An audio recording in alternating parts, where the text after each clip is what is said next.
चंद्रभागे तीरी उभा विटेवरी वैकुंठ नायक श्री हरी भक्तांची या काजा धाव घेई सदा भक्तांचा देव कैवारी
तुझ्या कीर्तनात झालो आणि मानसात आलो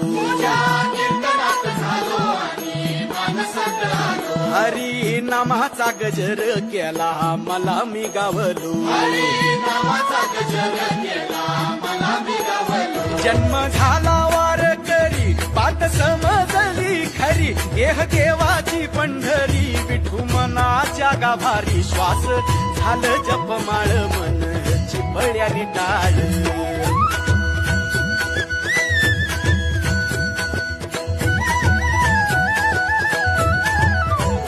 श्वास झालं जपमाळ मन चिपळ्यानी टाळ मेळ जीवाचा शिवाचा झाला अभंग जिण्याचा गजर कीर्तनाचा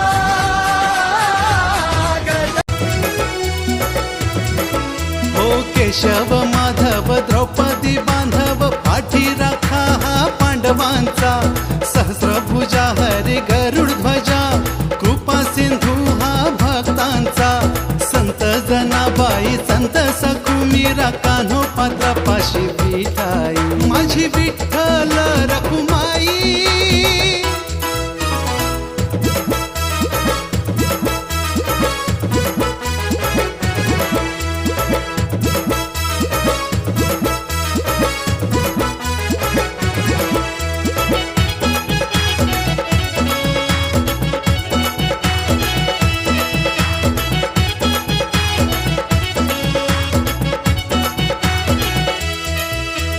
जीवा शिवा सम आत्मा हा विठ्ठल विठ्ठल काया पंढरी सगुण निर्गुण देव नांदतो विठ्ठल पांडुरंग हरी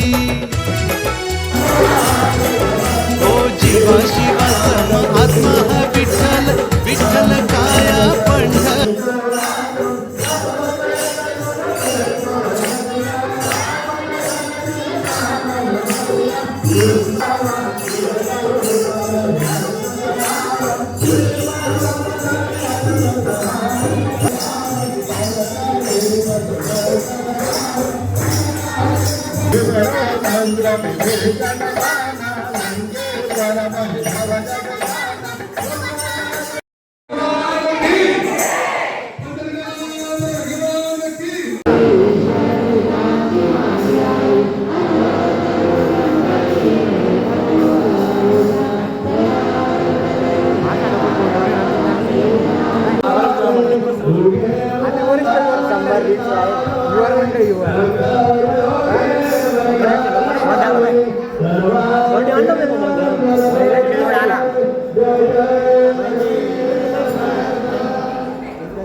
कीर्तन म्हटलं बाबा आले, बाबा म्हटले तर पाकिट पण येतं. पण आपलं मंडळ जे आहे ते थोडस आर्थिक दृष्ट्या मागासलेले दारिद्र्य रेषेखाली असे समजले. मग ते म्हणजे आता बाबांची जबाबदारी तुम्हालाच घ्यावी लागेल. म्हटलं ठीक आहे चालेल. मग त्याच्यामुळे त्यात विंचूर नगरीत आलेलो आहे. तर आज म्हणजे आज काय आहे, आषाढी एकादशी. तर ही वारीची सुरुवात म्हणजे पावसाच्या पहिल्या थेंबापासून महाराष्ट्रामध्ये वारीची सुरुवात होते. महाराष्ट्राच्या कानाकोपऱ्यातून लोक पंढरपूरला जातात. का की पंढरपूर हे आपलं आराध्य दैवत आहे. पंढरपूरला आपण दक्षिण काशी असंही म्हणतो. जसं काशीला जेवढं महत्व आहे तेवढं महत्व पंढरपूरला आहे. बरोबर. महाराष्ट्राच्या कानाकोपऱ्यात अशा ठिकाणी जिथे एसटी सुद्धा जात नाही अशा ठिकाणावरून लोक वारीला येतात. आणि मग वारकरी आपण कोणाला म्हणायचं? वारकरी म्हणजे जो वारीला जातो, त्याच्या काळात तुळशीची माळ असते, बुक्का असतो, त्याला वारकरी म्हणायचं. आपल्याकडे बरेच वारकरी असतात, पण त्यांची वारी कुठे असते? विंचूर निपाट, विंचूर निपाट अशी त्यांची वारी. आणि 4 घरी अशी आपल्याकडे काही वारकरी आहेत. वारीची सुरुवात कधी झाली? वारीची सुरुवात 13व्या शतकात झाली. म्हणजे 800 वर्षापूर्वी वारीची सुरुवात झाली. ऐतिहासिक 800 वर्षापूर्वी संत ज्ञानेश्वर महाराज यांचे वडील विठ्ठल कुलकर्णी यांनी वारीची सुरुवात केली 1275 मध्ये. म्हणजे विचार करा 1275 मध्ये काळ कसा असेल. 1275 मध्ये ज्ञानेश्वर माऊलींच्या वडिलांनी वारीची सुरुवात केली. त्याच्यानंतर ज्ञानेश्वर महाराज आले. ज्ञानेश्वर महाराजांचा जन्म 1275. ज्ञानेश्वर महाराज किती वर्ष जगले? 21 वर्ष फक्त. आणि 17व्या वर्षी त्यांनी ज्ञानेश्वरी लिहिली. 17व्या वर्षी आपल्या पोरांना निबंध लिहिता येत नाही. मी असंच एका शाळेत निबंध बघितला होता. आम्हाला आमच्याच 7वीच्या वर्गात निबंध विचारला, मेरे गाव का मेला. मेला म्हणजे जत्रा. त्यांनी लिहिलं मेरे गाव का मेला.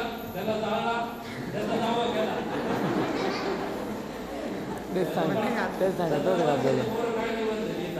ज्ञानेश्वर महाराजांनी 17व्या वर्षी काय लिहिलं? ज्ञानेश्वरी लिहिली. म्हणजे त्यांची जी अचिव्हमेंट आहे ही आपल्याला शब्दात व्यक्त करता येणार नाही. ज्ञानेश्वरी ग्रंथ काय आहे? ज्ञानेश्वरी ग्रंथ हा गीतेचा ट्रान्सलेशन आहे. गीतेला मराठीमध्ये ज्ञानेश्वरांनी ट्रान्सलेट केलं. म्हणजे सामान्य माणसाला कळावं म्हणून त्यांनी ज्ञानेश्वरी लिहिली. ज्ञानेश्वरी ही गीतेचं ट्रान्सलेशन.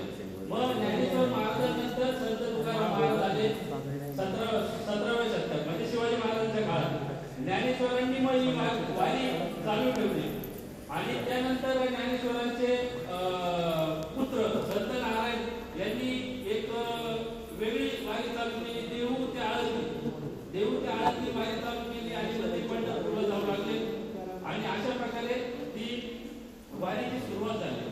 संत ज्ञानेश्वर महाराजांनी 21व्या वर्षी काय घेतलं? समाधी घेतली. आपल्या सर्वांना माहित असेल संजीवन समाधी त्यांनी आळंदीला घेतली. ज्ञानेश्वर महाराजांनी संजीवन समाधी म्हणजे हे काही सोपं काम नसतं. नुसती समाधी आणि संजीवन समाधी याच्यामध्ये फरक असतो. संजीवन समाधीमध्ये त्यांनी आपलं शरीर हे जे 5 तत्व आहे आपले त्याच्यामध्ये विलीन केलं. आणि साध्या समाधीमध्ये अवशेष तसेच असतात. पण काही लोकांना हे म्हणजे एक अंधश्रद्धा वाटली. तर 1970-80च्या दशकात काय झालं की काही सायंटिस्ट लोकांनी ठरवलं की खरंच संजीवनी समाधी आहे की हे फक्त अंधश्रद्धा आहे. मग त्यांनी समाधी उघडण्याचा प्रयत्न केला. की समाधी उघडून आपण बघू खरंच हे असं काही आहे की नाही संजीवन समाधी. तर मग ही गोष्ट खूपच वाढली. वारकऱ्यांमध्ये असंतोष निर्माण झाला. त्यांनी त्या गोष्टीला विरोध केला. मग त्याचा बदला मार्ग म्हणून सरकारतर्फे काय ठरवलं? काही यंत्र असतं फ्रिक्वेन्सी चेक करतात की कुठे फ्रिक्वेन्सी निगेटिव्ह फ्रिक्वेन्सी आहे, कुठे पॉझिटिव्ह फ्रिक्वेन्सी आहे. मग ते 3 यंत्र घेऊन संजीवन समाधीच्या आजूबाजूला लावण्यात आले की बघूया आपण खरं तिथं आपण बघतो की आता आपण या आश्रमात आलो. इथं आपल्याला कसं पॉझिटिव्ह एनर्जी येते. बरोबर. आता तुम्ही कुठे समजा आपलं वैकुंठवासात गेले तर तिथं तुम्हाला आपोआप निगेटिव्ह एनर्जीचा भास होतो. तर असे यंत्र काही असतात का त्याच्यावर एनर्जी आपण कॅल्क्युलेट करू शकतो. तर या संजीवन समाधीच्या मागे तर 20 फुटापासून यांनी यंत्र चालू केले. आणि जसे जसे यंत्र त्या संजीवन समाधी आळंदीच्या समाधीजवळ येऊ लागले तर त्याच्यावर फ्रिक्वेन्सी मोठ्या मोठ्या प्रमाणात दिसायला लागली. ते सायंटिस्ट सुद्धा चकित झाले की हे कसं काय होऊ राहिलं. तर आळंदीमध्ये एवढं तत्व आहे. बरोबर. तर या गोष्टी आपल्याला सर्वांना आज एकादशीच्या निमित्त सांगायच्या होत्या. आणि तसंच आपल्याकडे काही लोक समाधी घेतात. जे आधी मी समाधी घेतली 3 वाजता समाधीला बसले, 5 वाजले, अरे आता पावतीचा वेळ झाला, कुठली समाधी.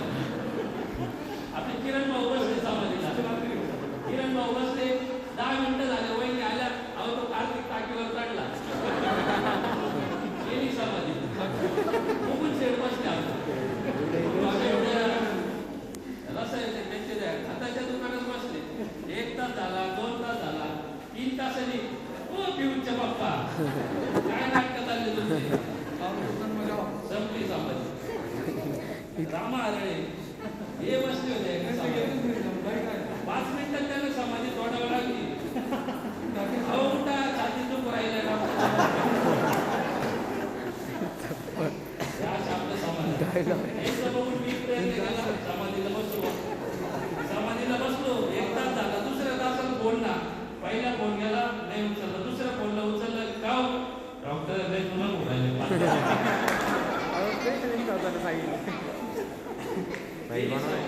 ते असं. आणि परिवर्तन हा निसर्गाचा नियम आहे.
Thank you.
Bala